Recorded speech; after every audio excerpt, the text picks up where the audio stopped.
Hello, everybody. Welcome to the GM Sports Report, your weekly podcast on all things sports where every play counts. I'm Grant, and I'm here with my co-host Mason as we get ready to cover the latest news, headlines, and upcoming events going on in the sports world. Make sure to like, comment, and subscribe to see all things GM Sports Report. Mason, how are you doing today? I'm doing well, Grant. How are you? I'm doing pretty good, man. Yeah. Good. All right, we're just gonna start it like we start every week. Hot take of the week. Go ahead, Mason. So my hot take, I wouldn't say it's too hot of a take, but if the Knicks can't figure out what to do with letting opposite teams get offensive rebounds, Knicks will be first round exits. It's just like the stats don't lie. Wednesday's loss to the Hawks, they allowed 22 offensive rebounds, resulting in a 108 to 100 loss in a knockout round of the NBA Cup. So it was just watching the game was frustrating because there's like possessions where they'd miss 3 shots in a row and they'd get all 3 rebounds and finally make the fourth shot. And it's like it's frustrating as a fan, and I'm sure it's even more frustrating as a coach and a player to see these things kind of happen. So I don't think they'll get very far if they can't figure that out. But yeah, that's my hot take. Yeah, that's pretty good. There's nothing more frustrating than watching like a team like just Mhm. get every single offensive rebound, get a 2, 3, 4, 5 chances on one possession. Yeah, It's the most annoying thing. So I feel you there. So that's a pretty good yeah. hot take. My hot take of the week: the Chicago Cubs have the best outfield in the MLB now. Okay, let me break this down. Okay. As the roster stands right now, our outfield is Ian Happ in left field, Pete Crow Armstrong as our everyday center fielder, which I am stoked about.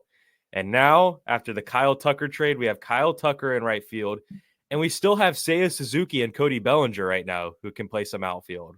So our outfield is absolutely stacked right now. Um, I obviously I don't expect Bellinger to be on the team much longer. I think he's going to end up getting traded because we have so much depth in the outfield. But even having like Mhm. Seiya Suzuki still as like he was our best bat last year, so having him still is huge. He'll probably be our DH. Um, Yeah. I just can't believe the Cubs are back to being kind of relevant again. So I had to make them my hot take of the week. I'm gonna say it. They're the There best you outfield go. in baseball. I like it. All right. Now we're gonna do our underdog of the week. So Mason, who's your underdog this week? So my underdog is by no means, I guess, an unfamiliar name. It's just the situations he's been in on the teams that he's been in the past couple of years. It's going to be Devontae Adams on the New York Jets. Had 9 receptions, 198 yards, and 2 touchdowns. I mean, he's not the guy that everyone's like, oh, I've never heard of that guy. But I mean, it's just his performance wise, he hasn't been able to put up numbers like this since Aaron Rodgers and the Green Bay Packers. So it's refreshing to see. I've always been a fan of him. Been a great receiver, but yeah, I mean, I think he's underdog of what he's been shadowed by, rather than what he's been known for. So Right. yeah. Um, I guess we're on the same wavelength right now because I also picked Devontae Wow. Adams. You were looking Kind of at like me like I was crazy. no, it's because I okay, picked the same exact person as you. that is crazy. Yeah, I picked him because he had a great week, and I feel like the Jets are a team we've been trashing all year Yeah. long. So I feel like he had a great game and a win.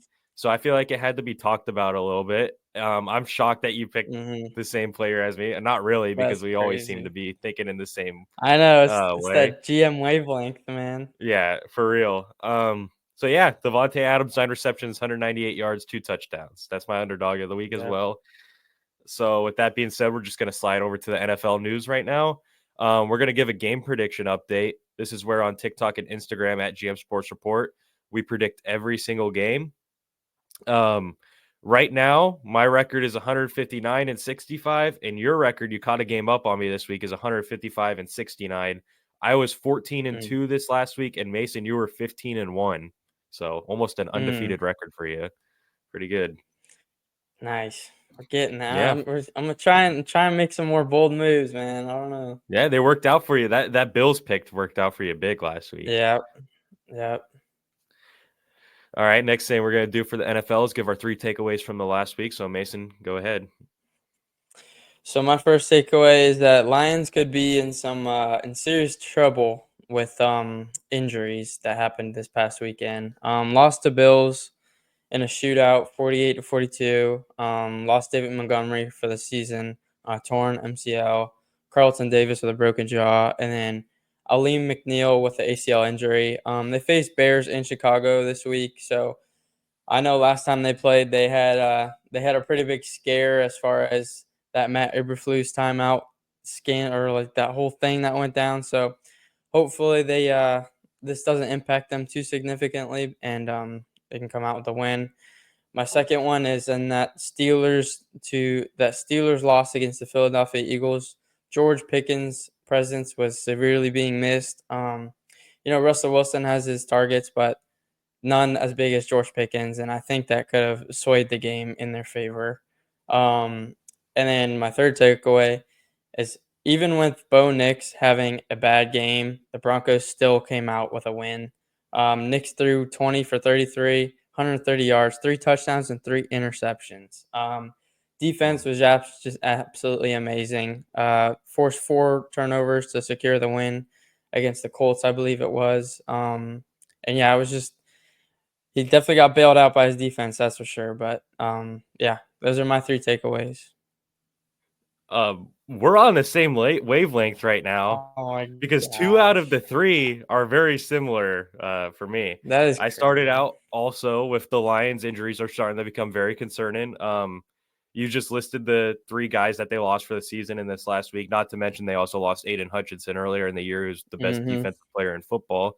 So, Yep. yeah, that's starting to become a small concern because the Lions were starting to look like heavy favorites coming towards playoffs, and now all these injuries are starting to happen. And obviously lost that game to Buffalo, which I'm not trying to take it away from Buffalo. That was a fantastic win No, by them. not. But it's starting to become concerning for them. My second takeaway, the Dolphins season is over. Yeah, We lost to Houston, and it was a terrible loss. I'm gonna get into Tua's terrible performance with the 4 turnovers yeah. in a little. And yeah, Great. it's So just am I. yeah, it sucked to see. This- Yeah, it was just a really bad game. I don't really have much to say other than that. The season's over. We needed to win that game if you wanted to keep any playoff hopes alive. And now because we were trying to win some of these games and make a playoff push, we're going to be stuck with a middle first round pick and yeah, I don't know. Yep. It's just not ideal as Dolphins fans right now. Not ideal. And my third takeaway is also Denver related. They said just Denver continues to impress after beating Colts 31-13. This pushes their win streak to 4 weeks. And like you said, they found a way to win big, even with Bo Nix struggling, which is just a very good sign Mm-hmm. to see because Bo Nix obviously isn't going to struggle every week. So to be able to Right. show that kind of adversity and win, it kind of battle tests you a little bit. I think they're a legit team, which I don't think a lot of people saw coming this year. So Nope. yeah, Nope. good for Denver. All right. I like it. Now we're going to slide into the MLB. We're in the thick of the off season right now, so to speak. A lot of crazy moves have happened in the past week or so. Some of these notable moves since the last episode include Garrett Crochet traded to the Red Sox, Kyle Tucker traded to my Chicago Cubs, Max Fried signs with the Yankees, Devin Williams traded to the Yankees, Andres Jimenez traded to the Blue Jays, and a ton of other things are going on. I just want to get your thoughts on the offseason so far. I love that the Yankees are trying to definitely take advantage of not getting Soto on that huge deal. He kind of made up his mind, like we said last week, as far as wanting to go to the Mets. And I'm happy that we're aggressive and rather than conservative on trying to Mm. make up for what should be done. Devin Williams and Max Fried are huge additions to our bullpen. I hope that we can get some more bats. I know we're talking about, Bellinger and Bregman potentially coming to the Yankees. So I don't know how realistic that Bregman talk is, but I know Bellinger, I guess, is in the works from what we've talked about so far. So we'll see if that can get going, and then I'm interested to see what else we can do. But all the other signings I think have been great. Heard nothing but great things. I know you're a big Kyle Tucker fan. I'm coming to the Cubs, King and then Tuck. Gary Crochet. Yeah, Garrett Crochet going to the Red Sox. That's a pretty good move. So, Mm. yeah, it'll be interesting to see what else can unfold in the offseason. Yeah, I completely agree. I think all these teams that I just listed that went out and got these guys needed these guys really bad, and they got it done. So credit to those teams, and it should be interesting to see what these players do for their new teams. I know I'm super excited about Kyle Tucker coming to the Cubs because Hmm.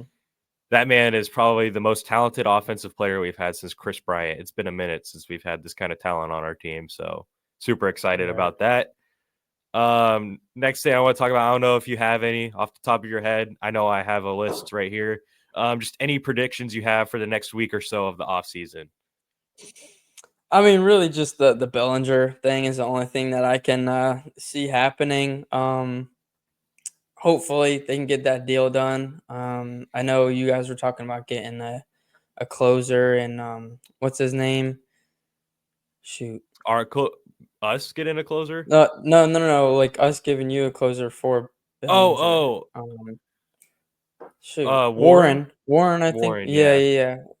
So I mean, that's fine. I think he's a prospect anyway. So yeah, I mean, other than that, I can't really think of too much. I'll let you kind of get into it. Yeah, I kind of have a list here of some of the big names that are surfacing around MLB right now. There's still a ton more that I didn't list. There's a lot of free agents still available right now, but just some of the notable things that I think are going to happen around the next week or so. I'm starting out with I think Alex Bregman is going to go to the Yankees. It just makes so much sense. The Astros in that Kyle Tucker trade got Isak Paredes, who's a third baseman, so I think that kind of shows. And they got Cam Smith, who's also a third baseman, who's a prospect. So it kind of shows me that they're moving on from Alex Bregman, and Yankees need a third baseman really badly. So it just makes a lot of sense for him to go there. So that's my first prediction. My second prediction is I think Pete Alonso is going to end up staying with the Mets. I know at first everyone Mm. thought that he might have been leaving, but I just saw a report yesterday from MLB Network saying that they'd be shocked if he didn't re-sign with the Mets, and I think it makes sense now to kind of pay him and kind of make a really good win now team. So I can see that happening. My third thing is I do think Cody Bellinger is going to end up on the Yankees at some point in the next week. Um, John Heyman was saying how there's been talks and it was heating up, but right now it's kind of at a halt because there's some disagreements on the contract situation. The Yankees want the Cubs to pay some more of the contract. The Cubs don't want to, so they're using their leverage right now and holding out. But I do think that's going to end up getting done eventually. Another trade I think is going to happen is Jesus Luzardo to the Cubs. I think this is going to happen within the next day or so, actually, because this has really been heating up. They just want one of our prospects, and it looks like we're going to give it to them and get a really solid starting pitcher. So I'm excited about that. Um, the next thing I have is free agent Corbin Burns. I have him signing with the Giants. Giants just signed Willie Adames to a 7-year deal, so they're looking like they're trying to make some moves and they have the cap space to get a guy like Corbin Burns, who's the best pitcher on the free agent market right now. So I see that happening. And then the last move I have that might happen within the next week is I think that Nolan Arenado is going to get traded to the Red Sox. Red Sox just made that Mm. aggressive trade for Garrett Crochet. They've talked about how Rafael Devers is going to move over to first base. So I think it makes a ton of sense to go out and get a third baseman. And Nolan Arenado is probably the best one on the trade market right now. So I can see that happening. So those are my predictions for the next week or so. There's still tons of free agents that are probably going to end up signing at some point this week. Those are the big names that stick out to me. Nice. All right. Now we're going to what we like to do for the NBA news is just go over our player and team of the week. So Mason, go ahead. Who's your player of the week? So my player this week, I think you're gonna agree, is Luka Doncic. Um, 45 points in win versus Warriors, 30 points win versus Raptors, and 37 points in win versus Grizzlies. I mean, he's been absolutely balling. There's no short of, I guess, talent when it comes to him, and he's gonna find a way to win whatever it means. So yeah, he's my player of the week. Yeah, I also picked Luca. So again, we're on the same wavelength We again. need to like sit down and like go over like who we're picking for everything. It Yeah, seems like I feel like usually we're on like every now and then we'll pick the same thing, but this is kind of crazy this it's week. been like But yeah, 70%. Mm. I just wanted to say that Luca, since coming back from injury, has been absolutely phenomenal. So he deserves a shout out. I guess since we picked the same off the top of my head, I'll just shout out my guy Jimmy Butler real quick because last night he had an absolutely crazy game. 35 points, 19 rebounds, 10 assists, 4 steals, 2 blocks. He leads the franchise in triple double history by like 4 now. More triple doubles than LeBron, more triple doubles than Dwayne Wade. So just cemented himself more into that Heat history. You don't know how much longer you're gonna have Jimmy Butler, so you got to enjoy him while you have him. So I wanted to shout him out real quick, Mm-hmm. even though he lost the game, and that's a different topic. But yeah, just shout him out real Happens. quick since we picked the same guy. Yep. All right, who's your team of the week, Mason? Hopefully we didn't pick the same here. So Milwaukee Bucks, Okay. won 10 of the last 12 games, and they've just been on a heater. Giannis averaging 32.7 points per game, 11.5 rebounds, and 6 assists per game. Dame averaging 25.7 points per game and 7.5 assists per game, looking like one of the most dominant teams in the last 2 weeks. We'll see if they could beat another powerhouse tonight, actually, in the NBA Cup, being Oklahoma City Thunder. So, yeah, that's my team of the week. Well, I picked who the Bucks are going against tonight in the in-season Cup championship, and that is the Oklahoma City Thunder. They're 20-5 this year, which is just very impressive. They're 9-1 in their last 10. They're playing in the in-season championship tonight, and they're doing all of this without Chet Holmgren, who was a big piece for them last year.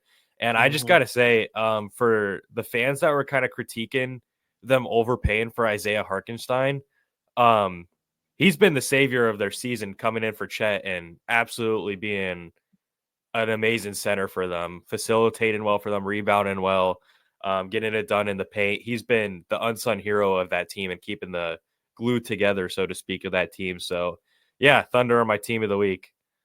Do you miss Isaiah Hartenstein? Nice. Because we only have Cat right now. I mean, I'm Precious and Jericho Sims. So, oh, Jericho. Yeah, Precious isn't the best. So, No, I know. all right. So now we're going to slide over to college football. And for those of you who don't know, the Heisman Award has been announced and it has gone to Travis Hunter from Colorado. Mason, I know you have some thoughts on this, so I'll let you go on a little rant here on your thoughts of the Heisman. All right, so I don't care what anybody has to say. Genty got robbed. I don't care if Travis Hunter's generational talent, whatever. Numbers do not lie. 2,500 rushing yards and 29 touchdowns, excuse me. And let's not forget that Ashton Genty is the reason why Boise State is ranked and even has a bye week in the playoffs, let alone even being in the playoffs. Because I'm sorry, but I don't see a star-studded Colorado in the playoffs right now. So I mean, who is the most valuable player, not only to their team but in college football? I'm going to say Ashton Genty. He won the fan votes as far as being, the Heisman winner. I mean, it's just, the past 4 running backs to win Heisman, 2 of them were the only ones who were actually close to his numbers. Obviously, Reggie Bush had a historical season, 19 touchdowns, and I think it was 2,600 rushing yards. And then Ricky Williams, he also had a phenomenal Heisman campaign, but just Ashton Genty should have won. And if it was any other year, he would have won by unanimous decision. That's just my opinion on that. And I think that I'm still going to stand on what I said as far as Ashton Genty is going to be more of an impact to their team than Travis Hunter will. I know that's a bold take, but I'm standing by it. He's just more of a solid guy in his position. So yeah, Yeah, I mean, no fair enough. discredit to Travis Hunter, no discredit to him, but I think there was another person who deserved it more than him. So just don't be surprised if Ashton Genty runs for 400 yards in the playoff game. So yeah, I think that's a very fair take because I do agree with you. I know I joked around with you a couple of weeks ago saying how but yeah, that was just I was kind of rage baiting you there. I'm not gonna lie. I yeah. do I think Ashton know. Genty should have won. Um, but let's be for real. We've been talking about this for weeks, and every time we talked about it, we're like, Travis Hunter's gonna win because of the popularity, by the media and ESPN posting him every single time. So we kind of knew this was going to happen. I mean, obviously we don't think it should have happened, but we knew it was going to happen. Yeah, I think Ashton Genty is the Heisman, and like you said, he'd be unanimous if it was any other year. They went for the more popular player, I guess, and yeah, it was a popularity contest at the end of the day. So that's really all I got to say about the Heisman. I got another thing real quick too. Actually, two quick things. First of all, that man might be getting in trouble not getting a prenup with that girl. That's just real quick. Just real quick. Wow, Just real wow, quick. Because the fact that he shouted out her before his mom and hugged her before his mom is insane to me. I'm sorry. And another thing, what the heck is Lil Wayne doing there? He said he didn't even listen to his music, but he's just sitting there at the Heisman. Like, I don't know. It's ridiculous, but that's just all me. right, I'm sorry. yeah, I'm not a wow. Travis Hunter hater, but I'm just that big on Ashton Genty to where it seems like I'm okay. I'm done. Yeah, that's fair to We're say. good. Wow, we're running through this today. Gonna be a shorter Yeah, I episode this know. week, it looks like. Because we're sliding into our last segment of the day, which is the floor is not yours, where we list our 5-to-1 list about the biggest fails going on in the sports world. So, Mason, this is a 5-to-1 list. I Go know, ahead I and know, I start with know. yours on the floor is not yours. Now, do you want to do 5-5-4-4, Yeah, we can or do that. I like when we start yeah, doing that that. way. Okay, so my five. I know you can talk about it a little more. That's why I wanted to do so. Um, is I'm not going to get too much into the subject of what happened, but Tua Tagovailoa, he didn't have the greatest game, and the fact that Grant DeBose, I think his name is, Mm, getting hurt is just, I obviously nobody wants to see that, and I'm gonna send I've been sending prayers for him and his family as far as what's been going on.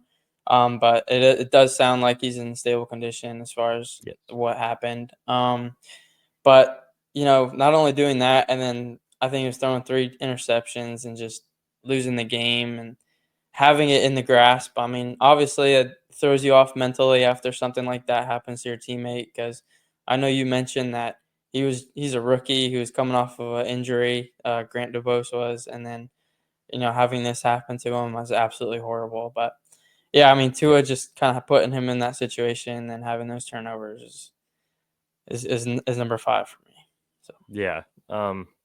As far as the Grant Dubose stuff goes, that was just awful to see. Haven't really seen anything like that since the Damar Hamlin incident. Had to yeah, like take his jersey off, and it was really horrible to see. They went to like 5 different commercial breaks during it all.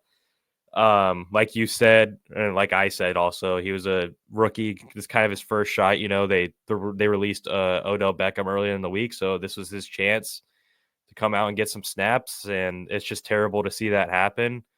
The good news is that he is in stable condition and he has movement in all extremities, is what they're reporting. Um, like you said, thoughts and prayers to him and his family. I couldn't even imagine what it would be like seeing a family member have that happen to him. yeah, And like you said, I feel awful for Tua because obviously he's had his moments with the concussion stuff and head injuries. So I couldn't even imagine what was running through his mind. And so when I look at the Dolphins game last week, I kind of split it into 2 sections, that on the more serious tone, and then the second hmm tone of where it's like, man, Tua, you just got to be better than that. That was just an awful game. You want to keep your playoff hopes alive, and that was terrible. And he has been great lately since coming back from injury. That was, I don't know what happened that last week, but it was terrible. And it kind of just yeah. ended our season. So yeah, that's a fair number 5. My number 5 is a little bit more lighthearted. I went with the Justin Jefferson dropping that wide open touchdown last night. Um, Yeah, just an absolute brutal, brutal drop. yeah, It didn't really end up like hurting them. That's why I put it at 5 because they still won the game like very comfortably. But I think it was just kind of like a funny little like fail. So that's why I put it number 5. that's fair. That's Yeah. fair. He did get him one earlier in the game, Yeah. which is good. Those jerseys are so sick, by the way. Just Oh, I love side those. note, they're so All sick. right, right. Um, so number 4 for me is, um, I guess just 76ers as an organization. Just having their star players get hurt all the time. Embiid, obviously he's gonna go out, whatever. But Jared McCain, the front Oh, runner for that one rookie of hurt. the year, going out. Was it a torn meniscus, right? Hmm. Yeah, I mean that team's just cursed. You can't tell me otherwise. I think I might have set a curse on them You before the might have. season started on the preseason podcast, saying that they're not going to be good at all. So yeah, my bad, Philly, but I don't really feel bad for Jarrett. That's about it. Um, so yeah, That that's glorious my team. 4. I know. I fell to my knees when I read that Jared McCain notification that he got hurt. I love that guy. Yeah. Uh, My number 4 is for the sports bettors of the world. Anyone who bet on David Montgomery's season rushing yards got absolutely screwed over. I saw For that. those of I you who don't saw know, that. David Montgomery is now out for the season. Has been announced yesterday. He's going under season-ending surgery. He finished the season with 775 yards, and his line for this season was 775 and a half. So if you bet the over on him, you didn't get it by 1 yard. And there's still some football to be played. He would have got it easily if he stayed healthy, but because of his season-ending injury, he fell short by 1 yard. So any of the bettors out there, I feel bad for you because, yeah, that's just a tough break. There's no putting it in other words. So That's that Chief Black Magic. that That's what is, it yeah, is. that's crazy. All right, number 3. So my number 3. Um, I hope he's on your list after what he did. Jonathan Taylor dropping the Mm, ball before scoring a 41-yard touchdown to give the Colts what would have been a 2-score, which they then lost the game to the yeah, Broncos. yeah, that's brutal. Just like you see like those YouTube videos where it's like sports fails like in history and stuff, and like the guy dropping the ball before the end zone happens all the time, which with me, I like don't get that. I don't get when that. I play when I play, I'm like, and I score or something, I might hold it out or something like that, but I'm never gonna drop the ball. I don't know. It's I've insane. It's never insane to understood me. I that. don't I don't know. I mean, like what Deshaun Jackson did it, I think, before, and like just like, and he's a big name player, so he knows not to do it, and then Yeah. to have that cost your team, is it's insane. So yeah, that's my number 3. I'm very glad you put that because I remember seeing that and thinking like, how do you do that? But I actually forgot to put it on my list, It's so I'm very glad you put it on your no, list that's fair. because Yeah. my number 3, I went for more of a personal dig at you. Number Whoa. 3, number 3, I put the New York Knicks letting Trae Young own the Garden once again and letting bro roll the See, dice on their logo. Like that is just absurd. Trae I was Young gonna owns the New say York Knicks. that. Okay, this man cannot lose to the Knicks. It is insane. This man owns the Garden. They might as well where they have like the when we did our tour at MSG, they had like the How do little I Wall like of Fame mute thing this going on. thing? They had the Can I little mute Wall of it? Fame when we were doing our MSG tour. Um, yeah, I'm and gonna turn my Trae Young volume should be down. on that Wall of Fame because that man owns the Garden. They played against each other in the in-season tournament. They balled out. They Put beat the Knicks. He was rolling put dice your on the hands up when you're logo. done talking. And yeah, so Trae Young. Okay. Yeah, that guy, I hate him. I don't hate people. I shouldn't say hate. I'm sorry. That's a strong word. I strongly do not like him. Um, I wonder before I why. got big into basketball, obviously the playoff stuff happened. Um, but this and another thing, I'm gonna kind of get on Hartenstein too, saying, "Oh, I wouldn't let that happen on our home court." Homie, you ain't even on the team. Like, how can you like I didn't see that. if you did no, yeah, because they asked Jalen Brunson, they're like, "Oh yeah, did you see what Hartenstein said about him doing the dice roll?" Like, dude, we just lost the game. You can't go over to him and be like, "Hey, stop! Don't do that." It's like the same as far as like the planting the flags. Like, if you don't want that to happen, win the game. Obviously, I didn't want that to happen, but obviously we didn't win the game, so I could be mad about it, but I can't be, you know what I mean. So Yeah, yeah, so that's fair. whatever. All Yeah, right, baby. so that was number 2 or that was number 3? That was That was number 3. 3. We're on number 2 now. Okay, so my 2 um is Devondre Campbell. Oh my goodness, how do you leave a game? How do you leave in the middle of the game just because you didn't play? Like Coach Shanahan was like, "All right, you can go in and play, or like get in the game." And like this was Dre Greenlaw's first game back from injury, so he did have anticipations of starting. I guess I don't know what the whole situation was, but I do know that he left in the middle of the game and is suspended for 3 games for not playing or whatever. If I was the coach, if I was Shanahan, he would have been off the team. I don't care how good of a Oh player you yeah, are. I know that's me just saying that, but no player is that valuable to no player should think they're that valuable to where they can't do anything without them. So goodbye, good riddance. He should have just been cut in the locker room if that was me. So yeah, that's yeah, ridiculous. He's number 2 yeah. for sure. That was crazy. I mean, that was like Antonio Brown level kind of crazy. Yeah, I And mean, like the teammates after the game were ripping him, like George Kittle, and then yeah, Kittle. Yep, that one guy was saying like he should be cut soon. It was that was I crazy. can't remember who said that, 49ers but just yeah, going through it, man. and Yeah, it's fair. not only to mention all the stuff that the 49ers are going through, and for Mm, this guy to just be like, "Oh, yeah, I'm just not gonna play." Like, Ricky yeah, Pearsall got shot. Trent Williams, right, sadly, his kid passed away, or was stillborn, and then Christian McCaffrey going through all his injuries, and then just guys are getting beat up left and right on that team, and then he just has the audacity to be like, "Oh, I don't wanna play just because I don't want to." right. Man, that's such a bad Yeah, look. he shouldn't have a job right now. Let's be for real. No. Um, yeah. All right. My number 2, I had to put it on here. My number 2 is Tua.